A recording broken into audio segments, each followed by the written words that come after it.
Your child is melting down at birthday parties while other kids are having fun. Tags on their clothing might send them into a spiral. Sound of a vacuum cleaner might as well sound like a fire alarm to them. And you, as the parent, every single day, you're exhausted because it feels like you're walking on eggshells trying to prevent the next sensory explosion. You've been told it's just a phase. Don't worry, they'll grow out of it. Some days you wonder, am I doing something wrong? Am I being too accommodating? Or you see other parents looking at you and you're wondering if they're judging you for making excuses for bad behavior. You see, what nobody is really sharing with you is that your child's nervous system is actually experiencing the world completely different than other kiddos. As a result, it's not behavioral, it's not a parenting problem, it's not something that your child is trying to do on purpose.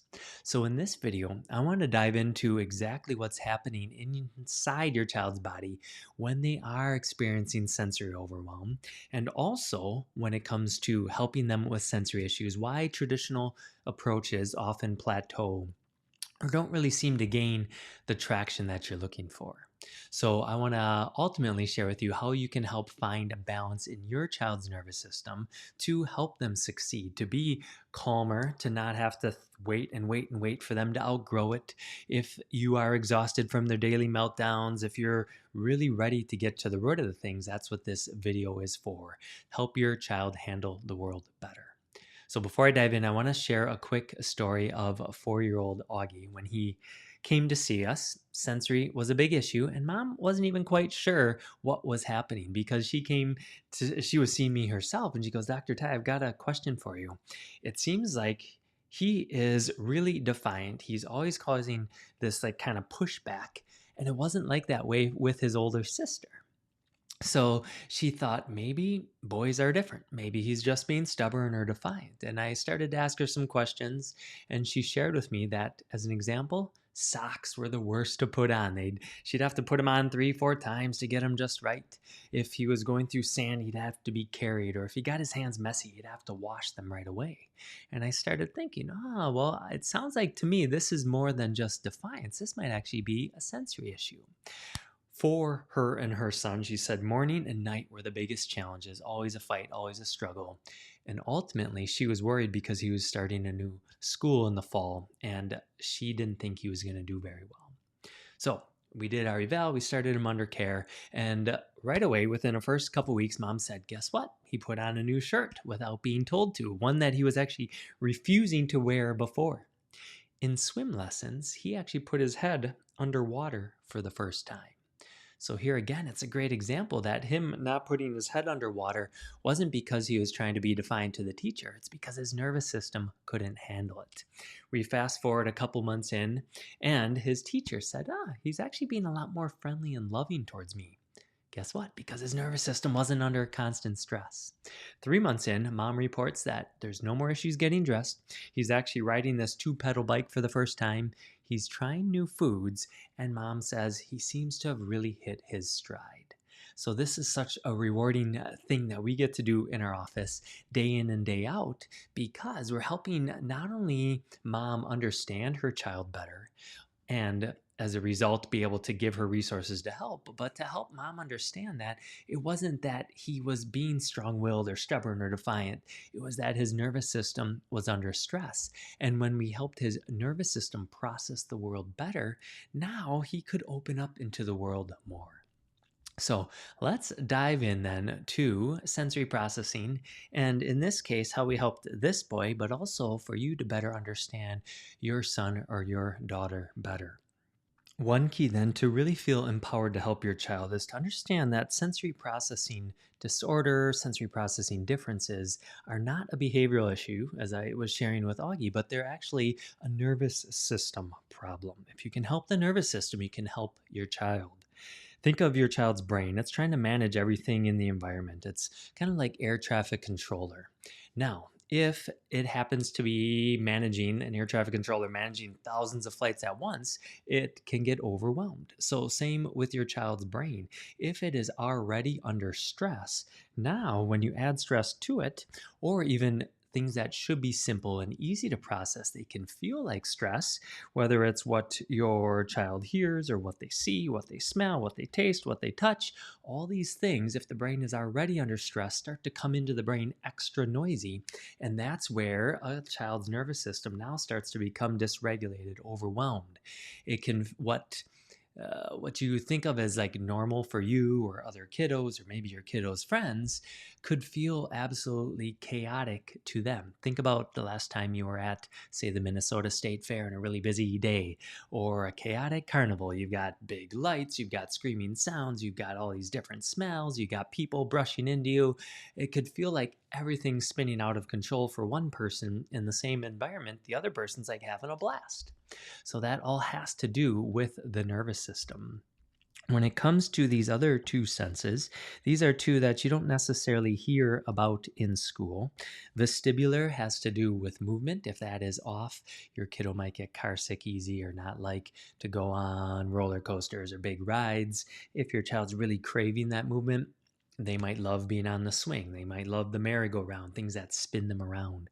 This is a very calming and regulating sense for the brain. The other one, proprioception, comes from deep pressure. If your child loves a weighted blanket, if they love being squished, if they love big hugs, that is their brain craving proprioception. And this is one of the keys because proprioception is one of the most calming and regulating senses for the brain. So if you find like your child is often like spirals out of control or they're always moving, a lot of times it's because they don't have enough proprioception to naturally calm and ground their brain.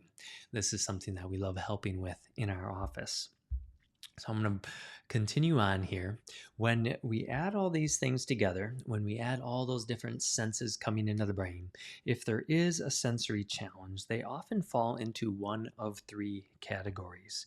So number one, hypersensitive means overly sensitive, things that overwhelm them. Maybe it is they're always having to rip off their tags. Maybe they are covering their ears, avoiding bright lights. They're avoiding because things are coming in too loud, and that too loud causes them to melt down or become dysregulated. They might hate crowded places, as an example. It feels like their nervous system's stuck in overdrive. The next one here, hyposensitive, means things aren't coming in loud enough. So they need intense input just to feel regulated. Maybe they're always touching things, they're always crashing into things, they're seeking this input that their nervous system craves.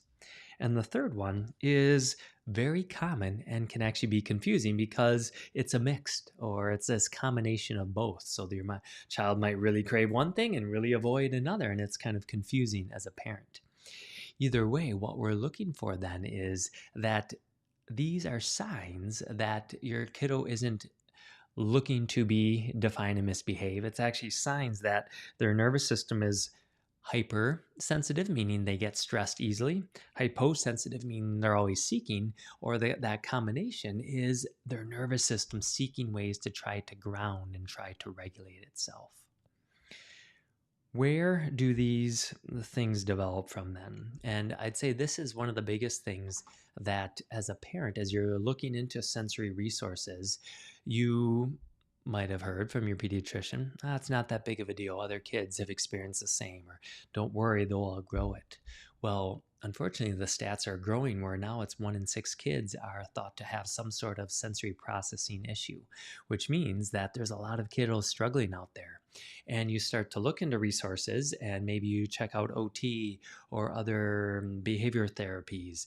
Maybe you look into exercises you can do at home. And the challenge is that these don't necessarily address the root cause of a nervous system that is stuck in fight or flight and overwhelm to begin with. So what do we find as a common root cause for sensory processing challenges is this perfect storm of stresses. So when we look at the perfect storm, it's basically a combination of 3 stresses that start to build up in a child's nervous system. The first are prenatal stresses, a stressful pregnancy. So if you think of this as how much stress someone can handle before they spill over in an outburst, in a meltdown, in a stubborn, defiant, not want to do something mode. Prenatal can start to add stress to the nervous system, start to wire it in. The biggest one that we see has to do with birth trauma. C-section, forceps, stalled labor, maybe suction. A kiddo that doesn't come out smoothly and easily starts to add stress to their nervous system. And then number three, if they're in a stress state, maybe they're colicky, they're refluxy, they're constipated, they don't sleep well early on. Maybe they start to get a lot of ear infections or lung issues or colds, and their immune system's off. Now we start to add environmental toxins, and a lot of early medications can really add even more stress to their nervous system. So now, if we start to add these up, the more of these stresses we have, the more close to the top their baseline bit is. So now, if they see bright lights, if they hear loud sounds, they're right at the edge and it's easy for them to spill over. Versus another kiddo, same environment, maybe they're way back here, there wasn't too many stresses in their life, and at this level, they do see some bright lights or loud sounds, or they're in a crowd. It does add stress to their system, but it's not enough to spill them over the edge so they can handle it. So that's what we're looking to do in our office, is not to make the environment go away, not to say, oh, just wear noise canceling headphones, just always cut off the tags, make sure they don't get into the movie theater because that's going to overwhelm them, and give all these modifications. What we want to do is start to empty their baseline stress and clear that out of their nervous system so they have more ability to adapt and respond to the world. So if you've done more traditional therapies, if you feel like you've kind of hit this plateau, oftentimes it is because there is this foundational stress that needs to be addressed. So think of it, if you're trying to remodel your house, put this here, this is the basement. These are some cracks in the foundation. If there's a cracked foundation, you might do all the best repairs in the world, but the house is still going to start to deteriorate. And that's what we look for in our office, is the nervous system, the foundational layer of your child's ability to interact and thrive in the world comes through their nervous system. If it's under stress, it's like trying to build and remodel a house on a cracked foundation. So step one, allow the nervous system to clear out old stress, to start to regulate, get into growth and healing mode. Now when you add the therapies, when you add other interventions, they go so much better. So if this resonates, please reach out, check out our website, check out the links in our bio. We've got descriptions of how we go about this process, how we look for stuck stress with our neurological scans in your child's nervous system. And ultimately, please know your child is meant to thrive. They're meant to be able to interact in the world in a safe and comfortable way. They're meant to be able to enjoy a birthday party, to be able to go to the state fair, to be able to pay attention in class without getting overwhelmed and shut down and withdrawn. And we love helping your child thrive. So reach out and know we're here for you.